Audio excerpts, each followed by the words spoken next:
আমরা প্রথমে এই যে আপনি যদি আমি বাক স্বাধীনতার কথা বলি, দেখেন আজকেরই একটা ঘটনা। আজকে এই মাহদী হাসান হবিগঞ্জের একজন, গতকালকে তাকে ধরা হয়েছিল এবং আজকে তাকে ছেড়ে দেওয়া হয়েছে এবং মুচলেকা নিয়ে ছেড়ে দেওয়া হয়েছে যে হবিগঞ্জে সে যাতে কখনো রাজনীতি না করে।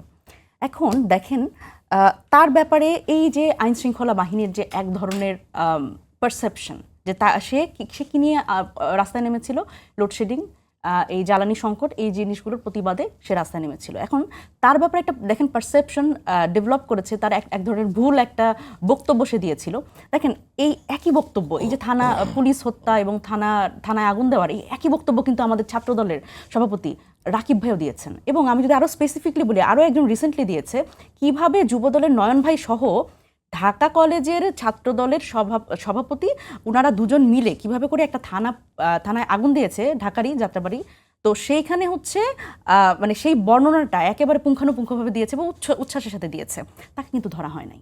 এখন আরও একটা আপনাকে উদাহরণ দিই, ফ্যাক্টের কথা বলছি না, যে কেন এই মত প্রকাশের স্বাধীনতাটা নিয়ে এত কথা বা এটা কেন মানে অনেক ক্ষেত্রে আমরা দেখছি যে খড়গহস্ত হচ্ছে।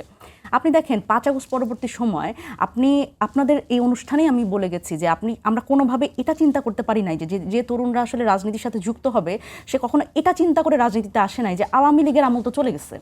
যেই পক্ষগুলোকে এখন তারা রাজনৈতিক স্ফিয়ারে দেখছে তারা সেই সময় মজলুম ছিল এবং তারা এই গণতন্ত্রের জন্য লড়াই করেছে। তো এই পক্ষগুলোর সাথে এখন রাজনীতি করতে গেলে তার যে আসলে একটা চোখ হারানোর সম্ভাবনা থাকবে, এই চিন্তা করে তো হবিগঞ্জের আলিফ ইন্টার সেকেন্ড ইয়ারে পড়া, সে কিন্তু রাস্তায় নামে নাই বা সে কিন্তু একটা রাজনৈতিক সমাবেশে আসে নাই। সুতরাং সেখানে দেখা গেল যে একেবারে চিহ্নিত, আপনারা রিপোর্ট করেছেন এবং আপনারা শুধু রিপোর্ট করেন নাই, এই প্রথমবারের মতো আমরা দেখলাম যে যারা আসলে হামলাকারী, এই যে ছাত্রদল, হবিগঞ্জ জেলা ছাত্রদলের, তারা টি শার্ট পরে এবং তারা উচ্ছ্বাসের সাথে এই হামলা করে আবার নিজেরাই এই ফটো এবং ভিডিও শেয়ার দিয়েছে। সুতরাং তারা জানে যে এই ধরনের ঘটনা ঘটালে হয় তারা রিওয়ার্ডেড হবে অথবা তাদের পথ যেটা আছে সেটা যাবে না, কোনো না কোনোভাবে তারা প্রশংসিত হবে। সুতরাং এই যে তাদের যে আস্ফালন, যে তাদের সরকার এখন ক্ষমতায় এবং তারা আসলে যা কিছু করতে পারে, এবং দেখেন এটা কোন জায়গায় ঘটেছে এটা আপনারা বুঝতে হবে।